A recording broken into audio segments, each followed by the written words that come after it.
There we go.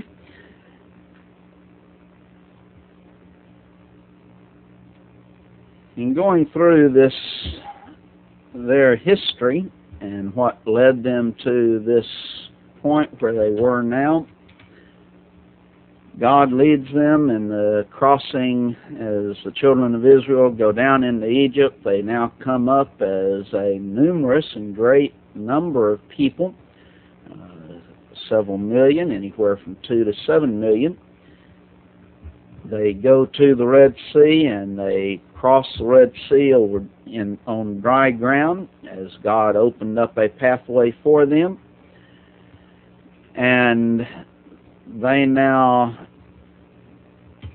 after the Pharaoh's army is destroyed in the water, they travel south to Mount Sinai. And as they get to Mount Sinai, God gives them the law. And there is the forming of the nation at that point. That's where they are set aside at that point. They are set aside as a nation distinct from everyone else as far as nations are concerned. Here, God gives them the instructions to build a tabernacle. And in that tabernacle, that was going to be their place of worship. It was also where God was going to dwell. He gives them a pattern for that tabernacle, and they are to build that tabernacle according to that pattern. I am presenting a series of sermons here based upon that. The idea from Hebrews, the 8th chapter and verse 5, where he tells them, Moses, you make sure you make this according to the pattern that I've shown to you in the mount. Thus, they receive that pattern that God gives in Moses, and at that point, while they are at Sinai, they build the tabernacle. They build this tent place where would be the dwelling place of God, and where they would worship God. And after they receive the law, the Ten Commandments, and the Old Testament law, they then build the tabernacle that God had instructed them to build. They then travel northward to Kadesh Barnea, and they're now prepared to go in to take the land. God had brought them to this point for that purpose of taking the land. They send 12 spies into the land to spy out the land. Joshua was one of those 12 spies. 10 of those spies come back and they all give the report that this is a great land that is flowing with milk and honey. But it's a wonderful land that is prepared for us. But 10 of those spies look at the land and they see the people and the fortified cities, and their heart just sinks as they come back and say, we can't take the land. We don't have the strength. They have fortified cities. They have great people there. There's the land of the giants there. We won't be able to take the land. And they see the difficulties in the land instead of seeing the opportunities in the land, that God was giving them the opportunity to go in and to take the land, and that God was giving them the land. Joshua and Caleb, the two spies, they came back with a positive report. Said, yes, the land is a great land, but we can go in and we can take possession of the land. We can have this land. God is giving it to us. I think it's interesting, both groups, the ones who came back with the negative report, those who came back with a positive report, both of them saw the same thing. But it was the attitude of the person in seeing that made the difference. The 10 see the fortified cities, see the giants, see that they are ready and prepared for war and to prevent anyone from coming in and taking the land. Joshua and Caleb saw those same things.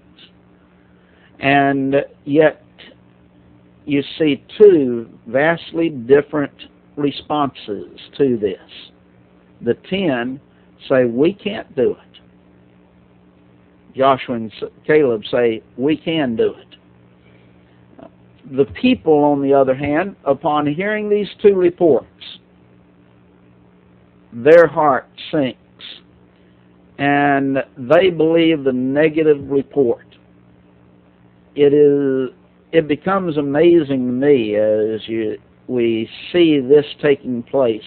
Here God has done all of these things for them, and all of the delivering them from Egypt, the opening of the Red Sea, the giving of them of the law.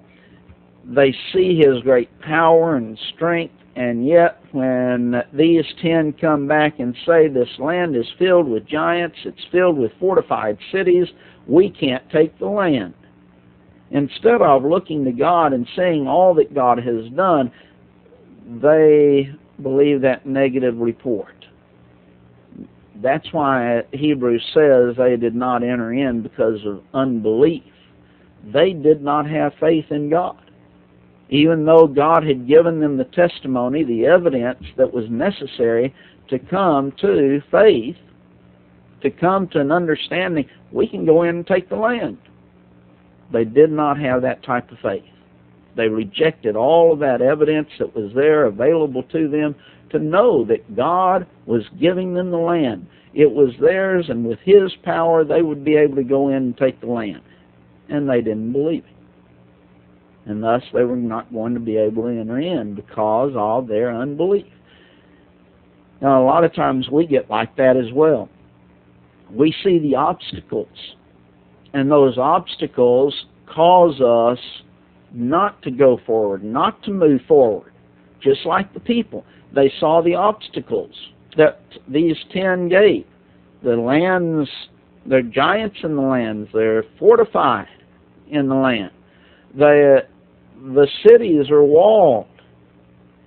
We can't take the land. We see the obstacles. We can't do this. Instead of many times relying upon the promises that God has given to us. For example, we've been given a great commission, go into all the world, preach the gospel to every creature. Can we do it? And a lot of times you start hearing people say, well, no, we can't do that today. That's too much. That's too difficult. We do not do things because we don't have the faith in God that we need. That was the problem with these Israelites now. They did not believe God. And so, now then, they're going to have to wander in the wilderness. They're going to wander for 40 years, one day for each day that the spies were in the land. They'd gone into the land to spy out the land. They were there for 40 days. Now then, God says, you're going to wander in the wilderness one day for each day that they were in the land. 40 years you're going to wander in the wilderness. And the entire land is going to, or the entire people are going to be destroyed. Joe says that people are much quicker to believe a negative report than a positive view of anything, and that's very true. I don't know why it is, but it seems as if that's true. We are quicker to believe that negative report and to be pessimistic about these things instead of optimistic that with God's power and God on our side, we can do these things. So we need to be careful about those things as well.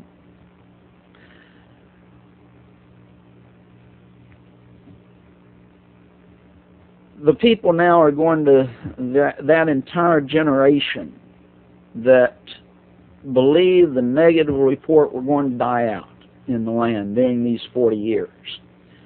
And if you go back and doing some figuring just in relationship to how many people came out of Egypt, how many people were going to go into the land of that group, there's going to be people dying off all the time. This, if you've ever seen a death march, this was a death march. Well over 200 people a day going to be dying on an average of well over 200 people a day dying as they march through this wilderness period of time. So it was a death march that they were going through to wipe out that one generation. And when they die out, they now start once again heading to the promised land. But they had to go around Edom, or Edom, E-D-O-M, Edom, and then around Moab. Israel had asked these nations, allow us to pass through the land. We're just wanting to pass through. We're not going to take the land. We're not going to go out to the side and left or right and try and take things. Just let us pass through the land. But they would not. They said, no, you can't come through our land. And they came out with their army to make sure that they didn't.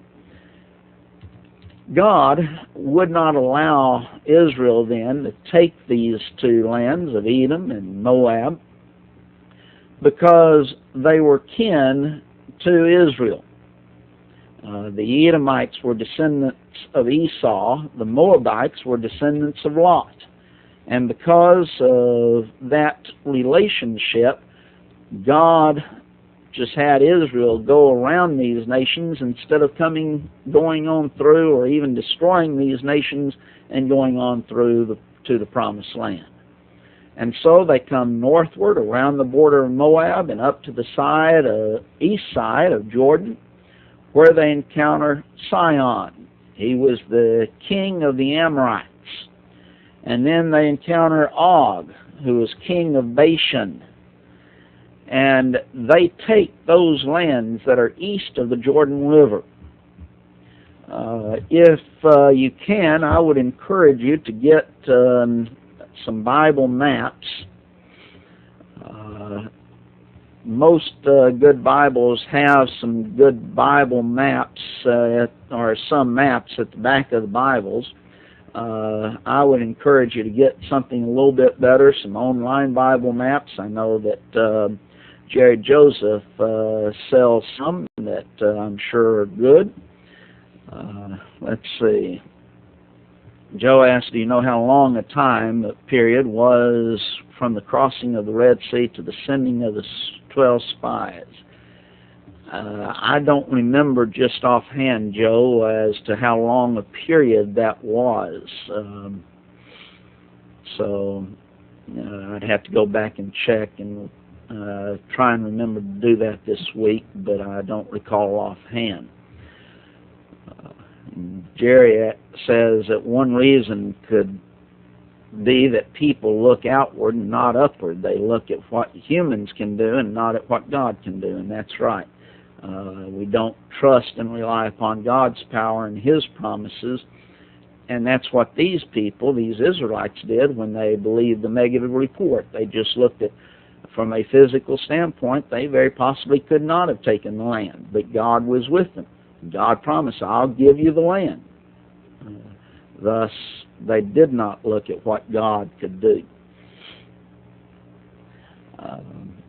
But I would encourage you to get some Bible maps. I use Logos as my Bible program, and I have some Bible maps from that. I believe that I can save those, and I'm going to have my son reduce the file size, and hopefully I'll, if not be able to put it online, we'll be able to at least email you those maps from Logos. but a Bible map program would be of help to you as we go through this course. But as I say, hopefully I'll be able to email these to you that I have on Logos.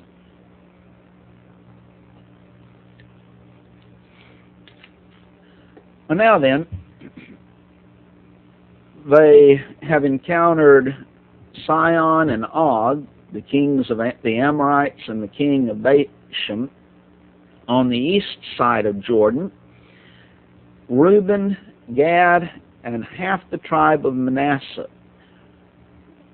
go to Moses, and they want this land on the east side of Jordan instead of going over and taking their possession on the west side of Jordan.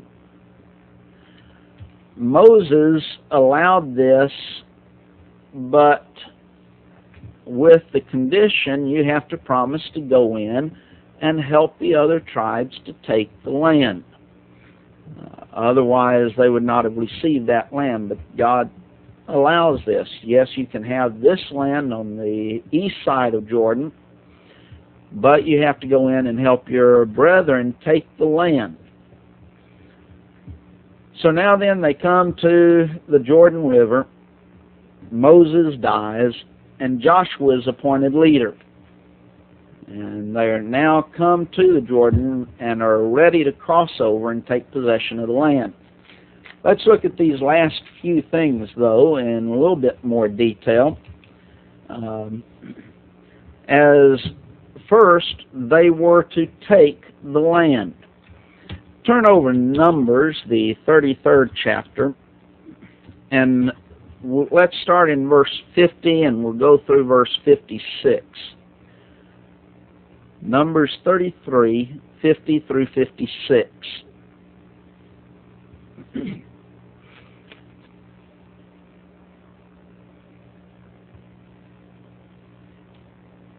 Lord spake unto Moses in the plain of Moab by Jordan, near Jericho, saying, Speak unto the children of Israel, and say unto them, When ye are passed over Jordan into the land of Canaan, then shall ye drive out all the inhabitants of the land from before you, and destroy all their pictures, and destroy all their molten images, and pluck down all their high places. And ye shall dispossess the inhabitants of the land, and dwell therein, for I have given you the land to possess it. And ye shall divide the land by lot for an inheritance among your families. And to the more ye shall receive the more inheritance, and to the fewer ye shall give the less inheritance. Every man's inheritance shall be in the place where his lot falleth. According to the tribes of your fathers shall ye inherit. But if ye will not drive out the inhabitants of the land from before you, then it shall come to pass that those which ye let remain of them shall be pricks in your eyes and thorns in your sides, and shall vex you in the land wherein ye dwell. Moreover, it shall come to pass that I shall do unto you as I thought to do unto them. They were, this says, to go into the land. They had to cross the Jordan. And we'll notice this more, but I'll go ahead and mention it at this point. God was giving them the land, but they had something to do as well. God's promises are conditional. God was giving them the land, but they had to go into the land, is the first thing that he tells them. Second, he tells them they have to drive out the enemy. They have to possess the land. God was giving it to them. They had to possess it. Drive out your enemies. And they were to utterly destroy the inhabitants thereof. Why? Because their sin now was full. We read earlier how that the sin of the Amorites is not yet full. Well, now then it is. And God is bringing retribution upon them as a result. So you drive out the enemy, possess their land. Then they were, third, to divide the land. First, they had to go into the land. Second, they had to drive out the enemy or possess the land. Third, they had to divide the land. You divide it among the tribes, among your families. The ones that had more people, they would receive more land. The ones who had fewer people, they would receive a smaller area of land for those people. So you divide the land. That's the third thing he says. And then he gives the warning. If you fail to drive out the enemy, they were to drive out the enemy, but if you fail to, then you're going to suffer the consequences. As we get into the book of Judges, we see the fulfillment of this that we see in verses 55 and 56 here in Numbers 33. You failed to drive out the inhabitants, thus they became thorns in your sides. And I'm going to do to you, God says, as I thought to do unto them. Book of Judges, you see, they have failed to drive out the people, and the people become a thorn in their sides. So there's the warning that God gives them to them. What were they to do? They were to go and possess the land, drive out their enemies, divide the land, and then there was a warning that was given to them if they don't. In Deuteronomy, the 34th chapter now, we then have Moses' death. And we want to look at this chapter a little bit more in detail because it's going to be the one leading up to the book of Joshua.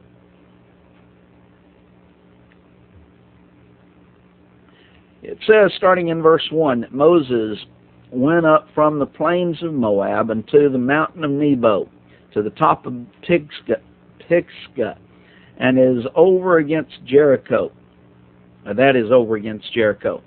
And the Lord showed him all the land of Gilead unto Dan, and all Naphtali, and the land of Ephraim, and Manasseh, and all the land of Judah, unto the utmost sea, and the sound of the plain of the valley of Jericho, the city of palm trees, unto Zoar. And the Lord said unto him, This is the land which I swear unto Abraham, unto Isaac, and unto Jacob, saying, I will give it unto thy seed. I have caused thee to see it with thine eyes, but thou shalt not go over hither. Here, in these first 4 verses, God shows Moses the land that was promised, that God had promised to Abraham, Isaac, and Jacob. We read those passages showing the promise that God would give this land to them. Well, Moses, now then that he has led the children of Israel for all these years, he is now not going to be allowed to go into the land, but God does take him up and he shows him the land. The reason he's not going to be able to go in is because he did not glorify God in relationship to the water. First time he was told by God, you go and strike a rock, and it will bring forth water. He did that. The second time, God tells him, you go and speak to the rock, and it will bring forth water. Moses took his rod and he smote the rock, and while it brought forth water to fulfill the needs of the people, God says in Moses, because you did not glorify me. The way we glorify God is by obedience to his word. Moses did not obey God's word in that, and thus God says you're not going to be able to enter into the promised land. But here he does fulfill the promise. I'll allow you to see it, but you won't go over, you won't cross over into the land yourself. In verse 5 now, we see Moses' death. So Moses, the servant of the Lord, died there in the land of Moab, according to the word of the Lord. So Moses' death is here recorded for us. Then in verses 6 through verse 8, we're going to see what's going to take place in relationship to Israel and their relationship with Moses. It says that God buried him in the valley in the land of Moab over against Beth Peor, but no man knoweth of his sepulchre unto this day. And Moses was 120 years old when he died. His eye was not dim, nor his natural force abated. Now notice verse 8. The children of Israel wept for Moses in the plains of Moab 30 days. So the days of weeping and mourning for Moses were ended. So here Israel wept for Moses for 30 days. Moses had been a great leader, selected by God, had given them the law of God. And so now then at his death, the people mourn and weep for him for 30 days. And then, after this, we see Joshua appointed as the leader of the people. So that brings us to the book of Joshua. That's kind of a very brief overview or history of the people to get us to where we now find the book of Joshua beginning.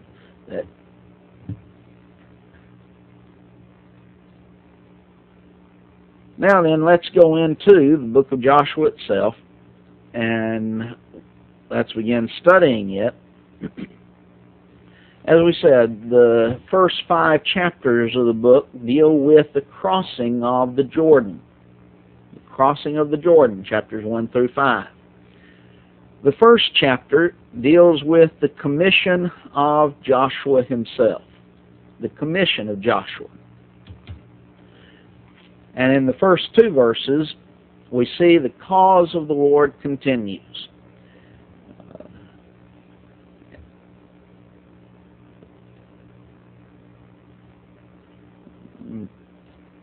The cause of the Lord continues in verses 1 and verse 2. And in these first few verses, I want to look at specifically a time phrase.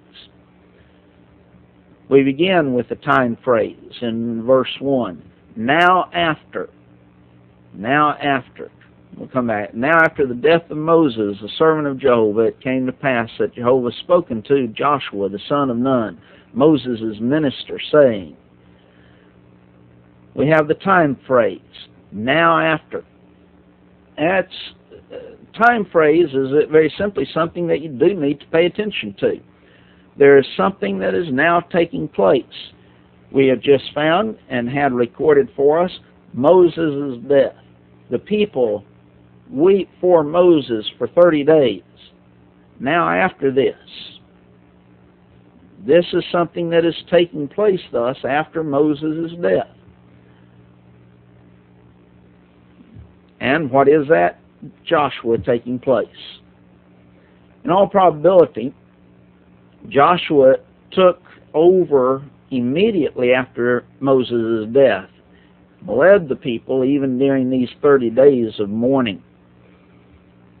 So, now after the death of Moses, notice that Moses is here described as the servant of the Lord, or the servant of Jehovah. Servant, as you look at it in Joshua, and that word servant, is normally used to describe, when dealing with servant of the Lord, it's generally used to describe Moses. In fact, 5 times just in this first chapter you see Moses being described as the servant.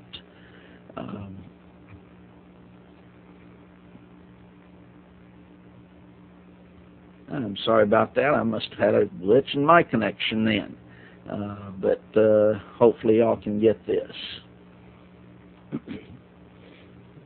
I'll have to make sure that my son's not doing something on the internet himself. And that way maybe it will come through a little bit better. The 5 times in this first chapter, Moses is described as the servant of the Lord. Here in verse 1, then in verse 2, he is again described that way.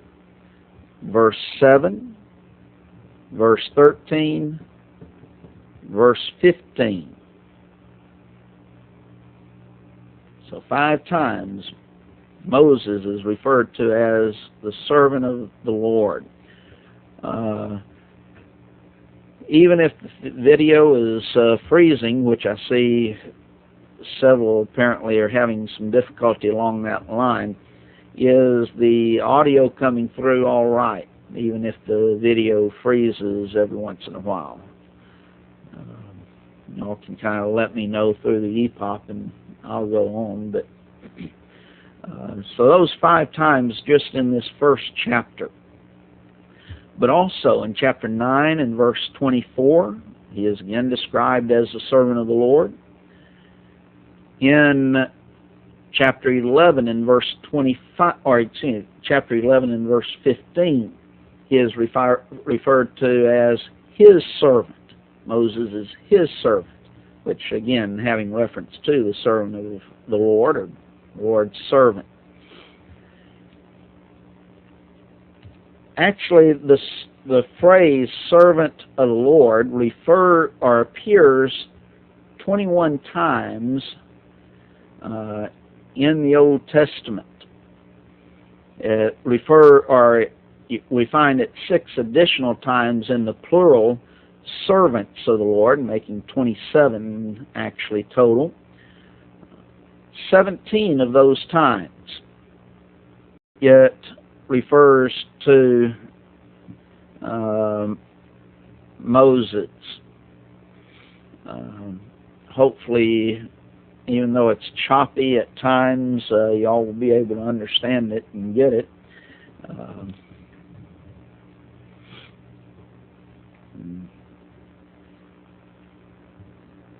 And hopefully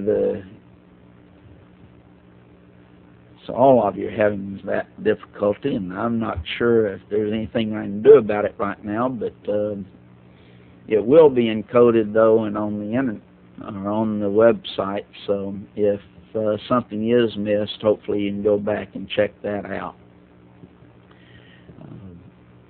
And hopefully I'll kind of repeat myself enough that y'all will be able to get it without even having to do that.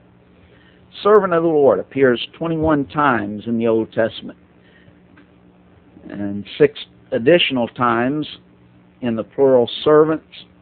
17 times it refers to Moses.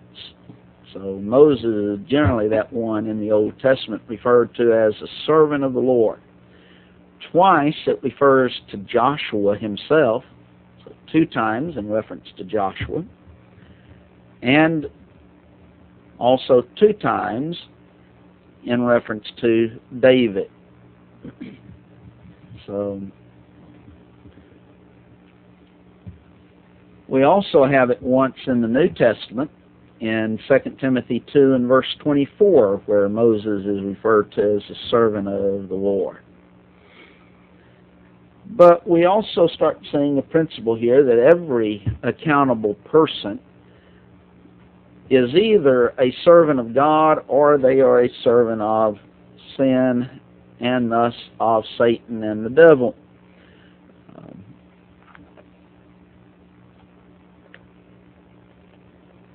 Okay, good. Maybe it'll clear up then. That would be helpful. In Romans, the 6th chapter, we have a great lesson dealing with this, that we are either a servant of God or a servant of sin and Satan. But just look at verses, starting in verse 16, Romans 6:16. Know ye not that to whom ye yield yourselves servants to obey, his servants ye are to whom ye obey, whether of sin unto death, or of obedience unto righteousness. But God be thanked, ye were the servants of sin. But ye have obeyed from the heart that form of doctrine which was delivered you. Being then made free from sin, ye became the servants of righteousness. One of the points I made in my lesson at the Power Lectures was the fact that there's only 2 classes of people, and only 2 classes of people. There is no middle ground. We see that here. You're either a servant of God or you're a servant of sin, a servant of righteousness or a servant of sin. when we obey from the heart that form of doctrine, then we become a servant of righteousness, as opposed to and escaping that aspect of the servant of sin. But there's one or the other. If you're a servant of sin, you can't escape that being a servant of sin, and thus Satan, by obeying from the heart that form of doctrine. That form of doctrine, of course, is found in that act of baptism, as we are baptized in water for the forgiveness of our sins. And we certainly see that principle where we then escape that and we become the servant of righteousness. A good illustration of this would be in that study of type and antitype relationships of the Old Testament. As we went through that history of the Israelites, you can compare and see the comparison as Israel went down into Egypt, where they were in bondage, bondage representing bondage or sin. God brings them up out of that Egyptian bondage, and they go through that Red Sea as on dry ground. And Paul says they were baptized under Moses in the water there, with water on both sides and above them, cloud above them. So they were baptized under Moses. That is, that they were escaping that bondage or sin. They come to Mount Sinai for that promise, or that law which God gave them. They were now made that nation, the people of God. They have to wander in the wilderness for 40 years. That represents our Christian life as we live that Christian life. And then we come to that river Jordan, where we cross over into that promised land, which is, of course, heaven's home, that eternal rest that God gives us. Well, during that period, they were servants of God. We become servants of God. We, yes, wander in the wilderness. We are surrounded by sin, but we are in that testing phase. And if we remain faithful, then we can come to that Jordan River, and when we pass over that death, we can thus go to be with Christ, as Paul puts it, which is far better. But what greater praise, as we go back to this phrase, the servant of the Lord, servant of God, what greater praise could anyone have than being called God's servant, or a servant of righteousness, a servant of the Lord? And especially when we think of it in relationship to God is the one who is calling Moses this. God says, here is Moses. He is my servant. He is the servant of the Lord. And isn't that what we want in relationship to our life, for God to call us His servant? That we are the servant of the Lord. Not by man, because man can make mistakes along that line. Man's ideas of being a servant of the Lord is not necessarily God's. But having God's approval and God saying, here's my servant, that is important from our standpoint. We need to have that. But notice now, going back to Joshua 1 and verse 1, now after the death of Moses, even though he is the servant of God, he dies. Moses has died. And Hebrews 9:27 tells us, as it is appointed unto man once to die. This, by the way, destroys that idea of reincarnation. Joe asked what New Testament scripture shows antitype for wilderness wanderings to the Christian life. There's not a particular passage that shows that. It's just looking at that entire situation and comparing the New Testament. There's different ways in which you can do that also in that relationship. But that is one way in just seeing their entire history in that shortened form as that illustration or illustrates. Hebrews, the 3rd and 4th chapters, also shows that the land of Canaan is a type of heaven. He calls it Canaan's rest, and that thus that rest was a type of heaven. And even though they received that physical rest in Canaan, they still had a greater rest, which was heaven's home. So there in Hebrews chapters 3 and 4, it does show that type-antitype relationship specifically with the aspect of the land of Canaan and representing heaven. You can also see how they were not able to enter in because of unbelief. And same situation with us. We would not be able to enter into that promised land or the land of God if we do not believe.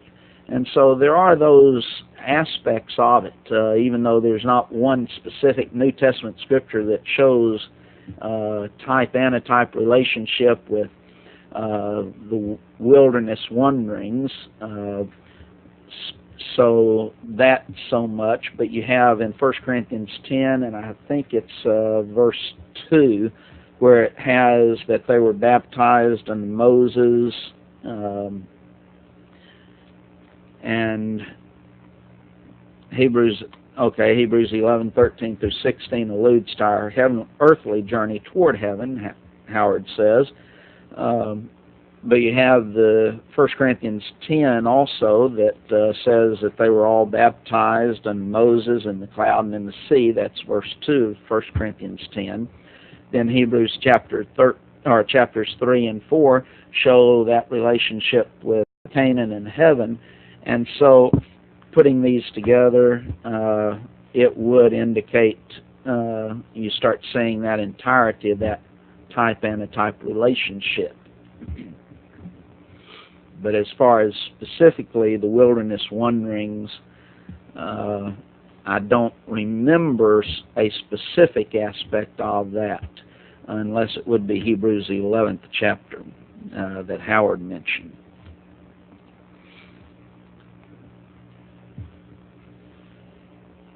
But going back now to the death of Moses, Moses died. All people die. Of course, that's going to have a few exceptions. Those who are alive when Christ comes again, they will not die. We see two other illustrations of people who were translated into heaven instead of dying.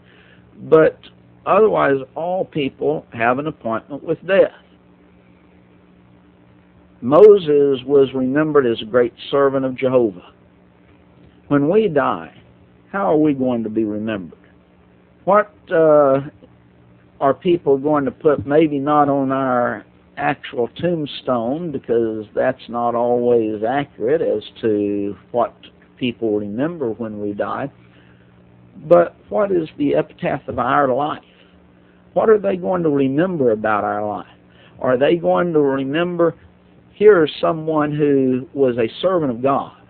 His life was that of serving God, of doing what God wanted within his life. That's what our epitaph needs to be. That's how people need to remember us. That Christ lived in us, 1 Peter 1 and verse 21. So, how will we be remembered when we die? Moses died, even as we're going to die. And we will die. Moses was remembered as a servant of God. How will we be remembered? Joe writes, they cannot enter in because of unbelief, but we must believe to enter into the church. Israel was not considered to have rest until after conquest, so it would appear that the period after crossing Jordan up to the dividing of the land would more properly represent the Christian life. That is another aspect, another way to look at it. In fact, I thought of mentioning that aspect of it. And as I said, there are different ways in which to consider the type-antitype relationships. Just because you have one, the way in which I presented it, does not mean that this other aspect is not accurate as well. that is accurate, and that is another way to look in at it, where they did enter into, or as they entered the land of Canaan, there was that period of conquest in which they had to conquer the land. And even as we have to conquer sin within our life. And then they, after driving out and conquering the land, they were able to have that rest in the land. So there are different ways in which one can see the type-antitype relationships. There's not just one way when you're looking at a type-antitype relationship that it is this way and there's no other way.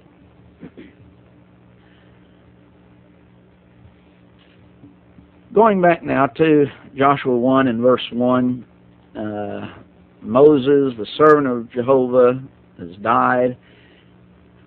It came to pass, there again, you have that aspect of a time phrase. It came to pass. What takes place? We see what has taken place. Now what's going to take place? Well, it came to pass, God spake to Joshua. That's what we're going to see taking place now. When we read in the Scriptures of God speaking to man, we are seeing in that God's interest, His concern for man. This is true whether you're seeing God speaking words of condemnation or words of warning, or God's speaking words of commendation or blessing. You see, God is interested in man. It refutes this deist position that God simply started everything in motion and then left man to his own. And God had no interest and no concern, and God did not interject Himself into the affairs of man. The deist position, very simply, is not a biblical position. Every time God spoke to man, you're seeing God's interest in man. We also see, according to Hebrews 1 and 2, that God used various methods of delivering His message to man.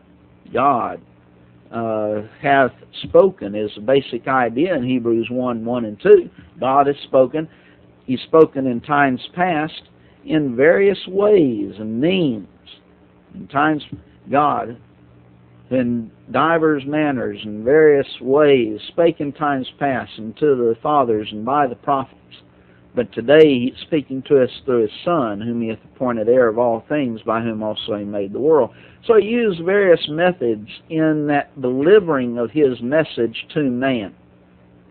God today, though, speaks through His Word that is revealed within the pages of the New Testament. He's not coming today to try to speak in some vision or some dream, even though some people claim to have seen a vision of Christ, or they had a dream. One individual claimed he had a dream of seeing a 500-foot Christ. Well, God does not speak that way today. Today, God speaks through the Word, which is revealed within the pages of the New Testament. Joshua here now is spoken as being the son of Nun, Moses' minister. We mentioned last time the son of Nun, but here he is described as Moses' minister. He is Moses' attendant, assistant.